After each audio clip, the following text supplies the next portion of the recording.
Okay, so you have a big belly and people are asking you when the baby's due, but you're not pregnant or you're a man.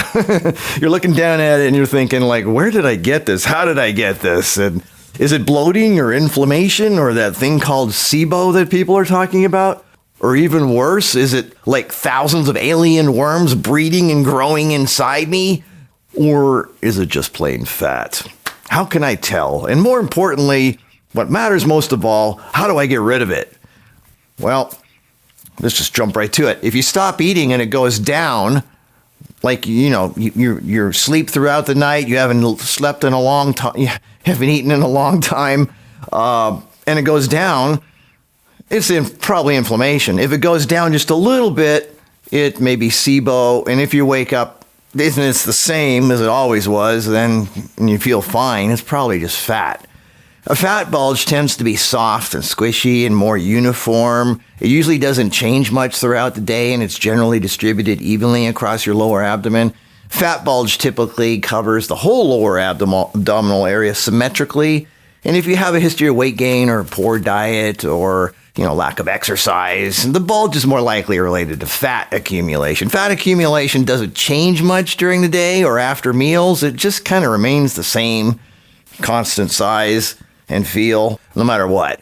Bloating tends to worsen after meals or towards the end of the day, like the evening. Bloating may be more centralized, particularly around the navel and lower abdomen. It's just kind of like this spot that just kind of sticks out in the middle and nowhere else. Now, for parasites, you can't not tell by belly size. That doesn't mean any. That has nothing. Belly size has nothing to do with parasites. They rarely make your stomach go flat overnight or swell just from eating. You could be full of parasites, just filled with them, and still be super skinny. In fact, parasites can eat your food before your body can benefit from it. So a lot of people with parasites are actually malnourished and skinny. What people notice more is, if they have parasites, is ongoing symptoms, like they're tired a lot, digestive upset, weird hunger changes, or unexplained nutrient issues. It's not a changing belly size. Parasites typically don't cause the classic you're flat in the morning and evening pregnant belly look. The good news is true parasitic infections in developed countries in the modern world are much less common than people think. It's not that normal of a thing. You really need a stool testing to confirm, and you can't just visually guess it. A lot of people think they see eggs in the toilet. You really can't see most parasite eggs. They're so small, you can't see them with your visual eye. So if you think you're seeing parasite eggs in the toilet, that's probably not what it is. It's probably undigested food or little blobs of fat or something, but it's no. I mean, anyway. So SIBO, let's talk about SIBO, is kind of like parasites, but not really. It stands for small intestinal bacterial overgrowth, where the bacteria from your large intestine makes it up into the small intestine upstream, where there isn't supposed to be a lot of bacteria, and the food that you eat just keeps feeding it, and it doesn't ever go away. Tests you can do for that is breath tests for SIBO, like you're measuring the hydrogen and methane levels in there coming out of your breath. And for parasites, there's a stool test, and for inflammation, there are blood tests that look for markers or food intolerances. Abdominal ultrasound or CT scan can also be used to assess if there is inflammation or other abnormalities.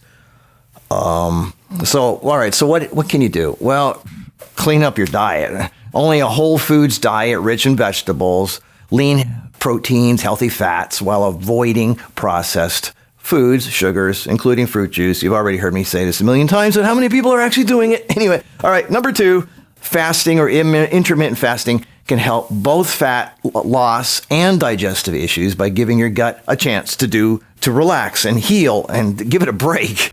Maybe start by eating only 4 to 8 hours a day. That's it. Start eating only 8 hours a day and then work it down. Then you're eating only 6 hours a day and you're eating only 4 hours a day.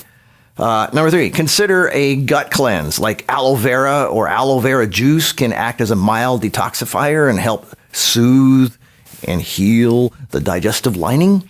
It has laxative effects and can relieve constipation. It promotes bowel regularity. Take like 1 or 2 tablespoons of pure aloe vera juice Make sure it's food grade, obviously, not the cheap stuff. Or just get a piece of aloe, just fresh aloe, and cut the skin off, and with the skin removed in the morning on an empty stomach. Colon formula, or magnesium, or the at night. Parasite formula, obviously, or formula PF. It's the same thing. That's the Amazon version. Drink lots of water. You got to flush stuff through. Lots of fiber. That helps clean out your plumbing. Vegetables, chia, flax, berries can help regulate digestion. If fiber makes things worse, you may have SIBO, small intestinal bacterial overgrowth. So obviously, back up on the fiber. If it gets worse, eating fiber. Probiotics, not pills. Don't have probiotic pills. There's usually dead stuff in there. Remember, those are living things. If they sit on a shelf for months and months, what's keeping them alive? Plus, they're in an airtight capsule. They're dead. Don't eat live, cultured, fermented foods like non-dairy coconut yogurt. Remember, dairy clogs you up. So non-dairy coconut yogurt, sauerkraut, kimchi, non-dairy kefir.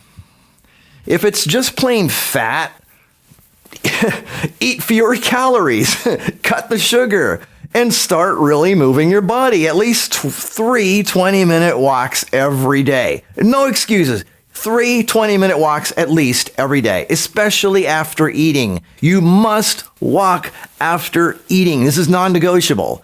Do not sit all day. Set a timer. So every hour, when it goes off, like an egg timer, it goes off, you get up and you do 20 squats. Strengthening your core muscles can really help tone things like planks or leg raises. If the bulge does not improve, or if you experience significant symptoms like unexplained weight loss or severe pain or changes in bowel movements like blood or mucus and scary stuff, it's important to consult a healthcare provider. I have to say this. If things get scary and things just don't change, you should look into it. They can perform tests to determine if an underlying issue like SIBO, parasites, or inflammation is there, and prescribe the appropriate treatment. But at least find out what you think it is. So anyway, in summary, if your stomach shrinks overnight when you're not eating, or it changes hour by hour, that's usually inflammation or fluid or gas, not fat. If it goes down a little bit, it may be bloating or fermentation or maybe SIBO or a microbiome issue. If you had antibiotics, you could have wiped out your gut flora. That's good luck getting it back. But anyway, so don't eat bad, so you don't get sick, so you don't take antibiotics. People who took antibiotics can end up like this because they killed off all the probiotic beneficial gut bacteria and now have yeast overgrowth. And then, yeast infections, toenail fungus, itchy ears. There's a lot of signs, floaters in the eyes. Anyway, and parasites, getting back, I'm jumping all over the place, I know, but parasites usually don't make your belly inflate or deflate day to day. Parasites show up more as ongoing symptoms that just don't go away, just irritating stuff. Your tiredness, digestive issues, nutrient problems. It has nothing really to do with your changing waistline. If you wake up looking exactly the same every day and you feel fine, that's probably just fat. It's not a mystery gut problem. And in most cases, that's exactly what it is. People are just plain fat. I'm sorry to say it, but that's what it comes down to. There's no magic fix. You can't take some magic pill or herb to kill something inside you so your stomach magically goes flat in a few days. People eat high-calorie, overly sweet, processed, refined foods, and then they sit all day not moving their bodies very much. Eat as much raw, vegan, whole, plant-based food as you can and move your body more. Like 3 to 4 20-minute walks every day, especially after eating. Drink water, not coffee, not soda or fruit juice. That's a lot of sugar. Water, okay? Just water. More salads, less sweet stuff with like mangoes and orange juice, bread, cereal, pasta and ice cream, the carbs. I know this isn't what you want to hear, but losing that weight is the fastest way to get your hormones back your energy back, your mood back, your eyesight, your heart, and your life. I'll see you in the next video.